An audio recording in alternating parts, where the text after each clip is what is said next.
Hello and welcome along to the start of a brand new season of The Head Coach for me, Daniel. It's Season 5, Episode 1, and today we start our first full season at Scunthorpe United, having guided them safely to survival last year, and our Director of Football, Alan Judge, has been clever again in the summer, and hopefully will give us a chance of doing well this year. We have got a bit to live up to though, to be fair. If we go and have a look at the club vision screen before we start, we've got to finish in the top half this year to keep our job, and we've also got to reach the third round of the FA Cup, the second round of the Carabao Cup, and the second round of the Leasing.com trophy. And if we stay at Scunthorpe for another 2 years, they expect us to reach the League One playoffs. And when you consider there's still the likes of Portsmouth, Ipswich, Sheffield Wednesday in the league as well, it really makes things difficult for us. So it's going to be a tough test for us over the next couple of years, but we might not be at Scunthorpe for that long anyway. But firstly, before we get into a new season, a massive thank you to everyone who continues to follow the series. I really do greatly appreciate it. If you're enjoying the series and looking forward to a new season as well as a transfer special, please do put a thumbs up on the video. It does make such a difference. If you've missed any of the stories so far, you can catch up in the eye above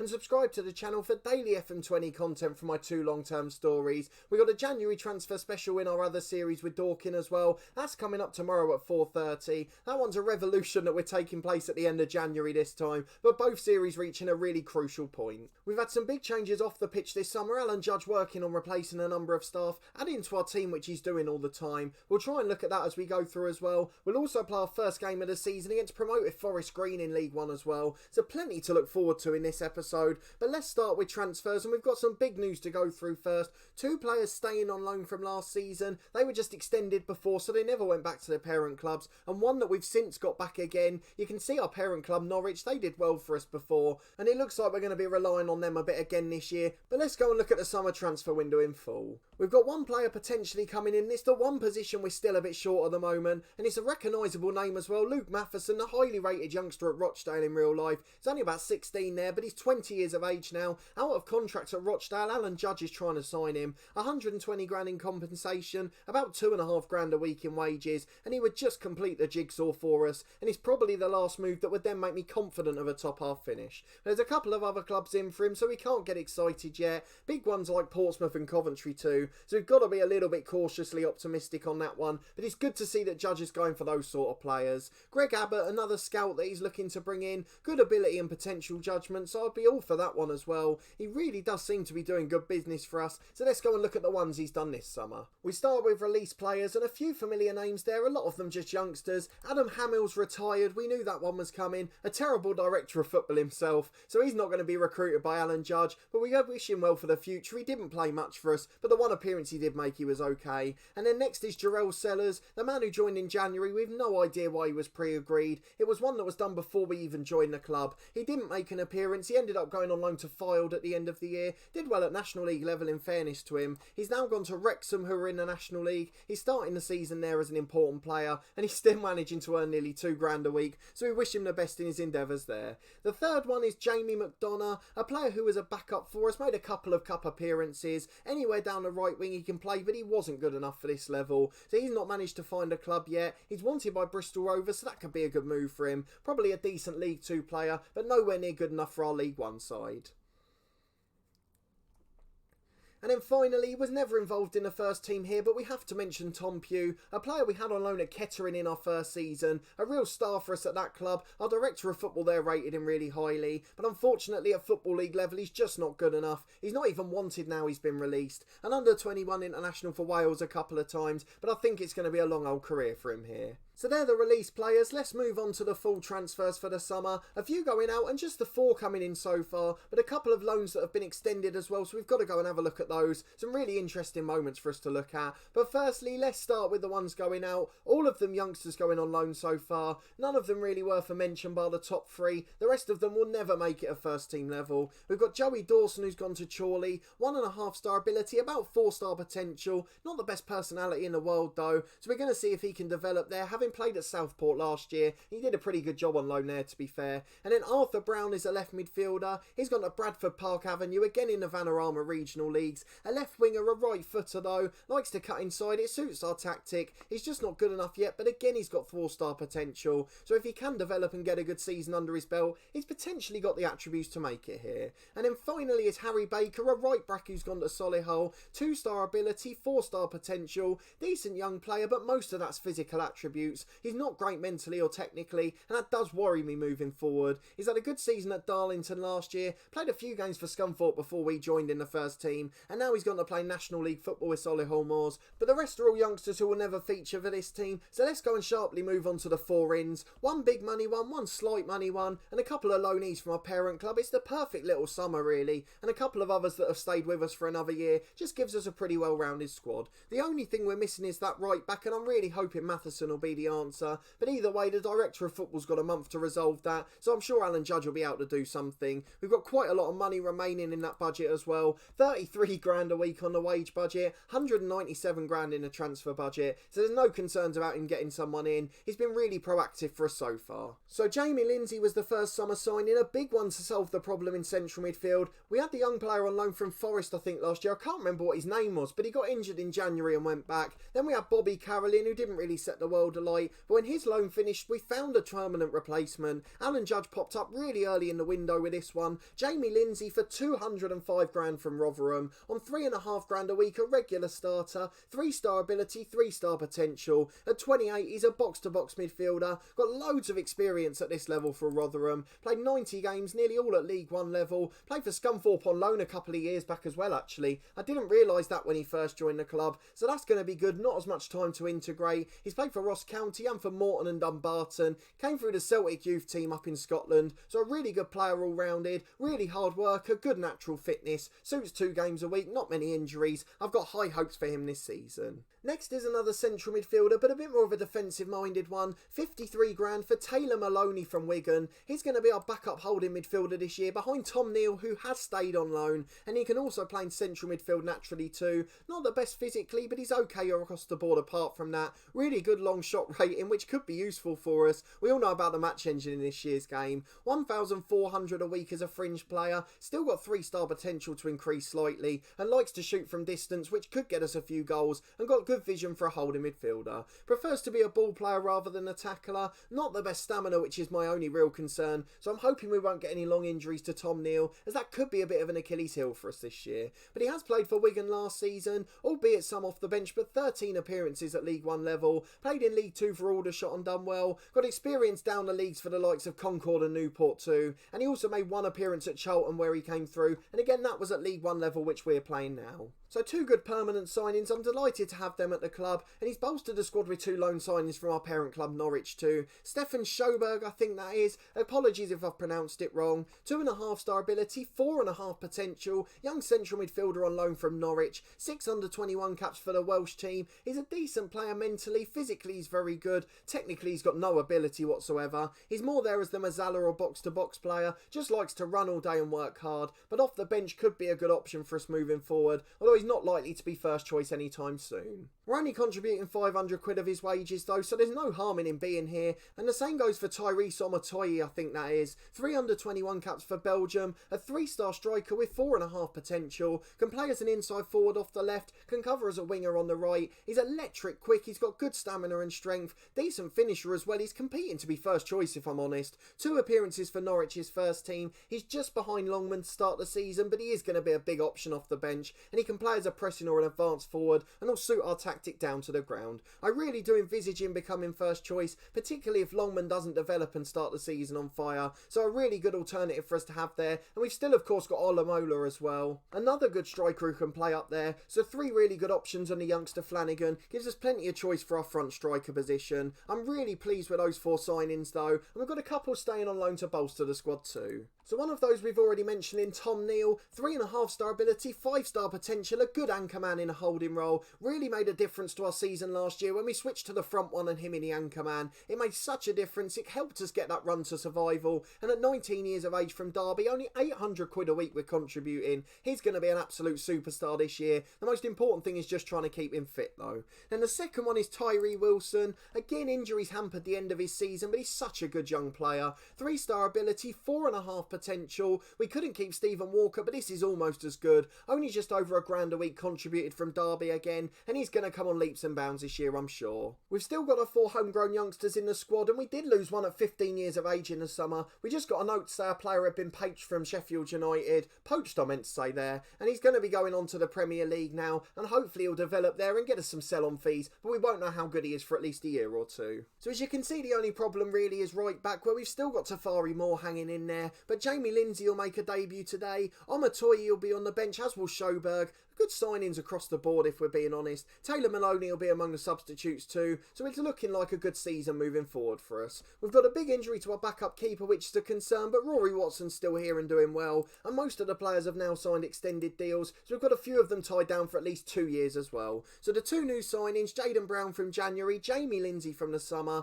Burgess and Rory Watson as well on long deals, Eddie Flanagan, the youngster too, and then we've got loads of players on 1-year deals looking good, so I'm really quite confident moving forward this year. We just need that right back, as I've mentioned before, so let's hope we can get that done. But for now, against Forest Green, we'll cope with more, and hopefully we can still get ourselves 3 points on the board. So if we look at the game today, we should be heavy favourites. The season preview suggests we should be competing for the playoffs, and a top half finish should be a given. They expect us to finish 7th, and that'll probably improve more if we get Matheson. Whereas Forest Green, our opponents, promoted last year from League 2, they're 33-1 to get promoted, so they're 19th favourites, expected to just scrape relegation, so hopefully we'll be able to give them a beating. But let's go and have a look. We are favourites for the game. Neal hardly in charge for our visitors today, and a downpour in the middle of August, that seems a bit harsh. Very hot conditions though, with 6,000 fans expected. A really good backing for our first game of the year, so we've got to try and give them something to sing about. We're sticking with the same tactic as last year, as it's largely the same squad. Only Lindsay's coming into the starting 11 today, and then the other 3, as we mentioned, all on the bench. It's Watson in goal, Moore and Brown the fullbacks, with Burgess and McGarhy centre half,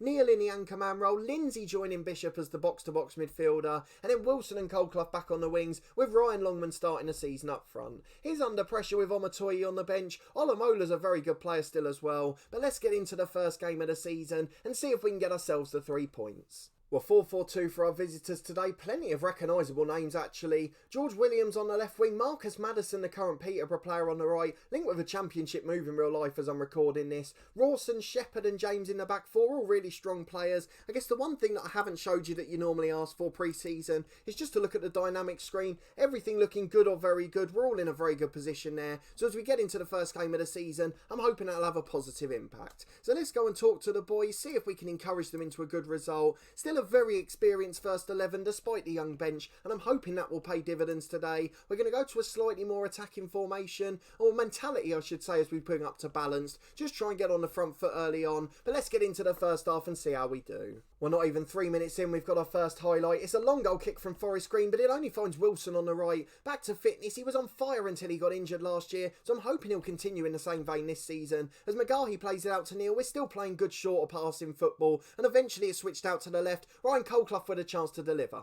Good ball to the back post. Wilson knocks down. Lindsay volleys in on his debut, and 3 minutes into his life in a Scunthorpe shirt, Jamie Lindsay, the box-to-box midfielder, does exactly what it says on the tin, gets into the box from a knockdown, and volleys into the net confidently from 14 yards. The perfect start for any midfielder. It's the thing that Carroll didn't do enough on loan last year, and that extra experience really pays off. So most of the budget spent by Alan Judge on him, and it looks money well spent already. Here's Tyree Moore to McGarhy. It's been a brilliant start. We're right on top, and here's Lindsay again in the middle on top. He's keeping possession well. He's really been the authority figure in the middle, and here he picks it up again out wide. Lindsay takes on the fullback. He's going to beat him as well. Crosses towards Longman, who knocks down. Bishop volleys just wide from 20 yards. The keeper was scrambling, but it looked like he had it covered. But with 10 minutes gone, it's been a fantastic start to the season. Well, 10 minutes to the break. It's quieting down a bit now. Forest Green actually had more shots on target, but from an attacking throw, Longman does really well. Cuts it back to Tyree Wilson. Skims the crossbar on its way over. Again, a decent finish for a player with a rating of 2. But with 5 to the break, it remains 1-0, and we're still looking fairly confident so far. There's the whistle then. We're separated by Jamie Lindsay's early goal. Brilliant start on his debut. We're going to tell the lads not to get complacent. Keep them focused for the second half. It's so important that we get a result to start the season well. Get all those fans coming back for the second game. And a 1-0 win, even though not the most entertaining, would probably keep the hope on board. We're just about at the hour mark. There's not much going on, so we'll think about subs in 5 or 10 minutes. But for now, it's still the result we need, and that's the most important thing at this stage of the game. Well, Forest Green with a throw on the right, just over 15 left. We've dropped to a cautious mentality now just to try and bring them on to us. Counter at speed with a 3 going forward, but it might be a mistake here with Rodoni on the left. A chance to cross to Tyree Moore, doesn't block it. Stevens heads in for 1-1 off the bench. 2 substitutes combining and we're going to have to go back to positive. Try and get on that front foot again. But with 15 to go, it's not been the greatest start now. The second half's been a very poor one. Everyone's anxious since the goal, so let's make some changes. Omatoi's going to come on up front for his debut. Ryan Colclough be replaced by Olamola. He'll cut in as an inside forward off the left, unless the other striker's better than him. I don't think he will be in that position though, so I think it will be Olamola off the left. Let me just check, there's no real difference. So Omatoi will be up front and Olamola will be off the left wing. We've got one more defensive change we can make. Adam King could come on for Neal. He's not match fit, he's not played in pre-season, but for now I'll leave it at just 2 and we'll try and go and nick a winner at the other end. We're just under 10 to go, there's not much happening. I've got to take off Tom Neal, he's absolutely knackered, so it's going to be Taylor Maloney making his debut too. Not bad in that anchorman role, so we'll just leave him there. But with 5 remaining, it doesn't look like that winner's coming, although we have got a goal kick now with Rory Watson. Long down the right, Tyree Wilson picks it up, got acres of space to run into, tries to shoot again. He's so selfish in those positions, just got to find a pass there, and we're now going to push up to attacking mentality. It's paramount we try and get a winner, but we could concede at the other end here. Rodoni into Cullen, poor start to the finish of the game here, in towards Stevens, headed away, Matheson volleys but it's blocked, and they've got so many men spare. Sykes finds it Shepherd, he shoots just wide at a far post, and we got away with murder there, leaving a man unmarked, but in stoppage time we go and it's still 1-1. Full time then, good first half performance, but in the second half Forest Green came back into it brilliantly. They nick a point on the road and it's a game we really should be winning. I know we've got a couple of new faces, but not many of them started that game, so it's not an excuse for the disjointed performance second half. I just think we ran out of steam late on. We're going to say the lads were unlucky, try and keep that morale up, but really I'm quite disappointed with that, though it is good to see that we were a threat in front of goal, although the defensive frailty seemed to be showing again. Hopefully the right back will solve that. That's the position the cross came from that caused the goal, and it looks like that is the weakness in the team. Maybe it'll be fixed by the next game, I don't know, but Luke Matheson could be the man to change that, but we've got to wait to see if that deal goes through. But certainly not a disaster to start the season, and good to see Lindsay getting a goal on his debut. I'm not sure what the media will say, it looked a pretty even game to me. A super sub rescues Forest Green, a good striker and earning £1,000 a week. We really should be beating those sort of sides. Omatoi off the bench as Longman didn't perform, and if that continues he may become our starting striker, and we'll deal with a press conference off camera in a moment, but for now let's go and look at when we'll next be back. So a big month coming up, some big games in this month. We should be getting past Fylde in the Carabao Cup in truth. We've got the likes of Pompey, a really reputable side. Oxford away's no easy game next. But we'll try and get through that January window, see if Alan Judge gives us some magic, see if we get Luke Matheson in as well. And then we'll be back in early September for the Ipswich game in League One. We might show the Tranmere game too. I guess it depends how many signings there are, as I might have some new players to introduce and say goodbye to. Otherwise we could well do a double header, because I like to show Tranmere, a side we're a bit fond of, particularly over on our podcast. They've really helped us out. Their fans have been brilliant with our matchday vlogs, and if you haven't seen them yet, you can catch up with them in the eye above. We really do appreciate you giving them a try. But if you did enjoy this episode and that start to the season, as well as Alan Judge's pretty careful transfer window, let me know what you think down in the comments. Please do put a thumbs up on the video, it makes such a difference to the way it performs, and I really do appreciate the support with the new season. I hope you're looking forward to it as much as I am. It's a bit of a clever window from Alan Judge, but he's still got 1 or 2 spaces to fill, so let's hope he can get that right back area sorted and maybe give us some goal dust aside from that too. Subscribe to the channel for daily FM20 content from my 2 long-term stories. This one will be back on Sunday, of course. We'll have our roundup at the end of the transfer window, hopefully a bit more news, and a big game against Ipswich in League One as well. And tomorrow we've got our transfer special from Dorking Wanderers in our other series. The One Club Challenge, that one is trying to take them to the top of English and European football, and in that one is the end of the January transfer window, and we picked that time to do a sort of revolution at the club. Not ideal timing, but it's ended up being a big one, so I hope you'll come and join me tomorrow for that. And then finally, as I mentioned a moment ago, I am part of a podcast that does matchday vlogs and interviews. I've been lucky enough to interview some pros from both the men's and women's game recently, so you can catch up with those on our podcast channel, and there's a link to our matchday vlogs in the eye above too. And we like to go to lots of lower league football matches, FA Cup ties, non-league games. We love football across the board and we'll watch it at any level, and I really appreciate you giving them a try. But a massive thanks for watching this one and your continued support of the series as always. I really do appreciate it as we head into the new season, and I hope to see you next time for another massive game and hopefully some more good transfer news.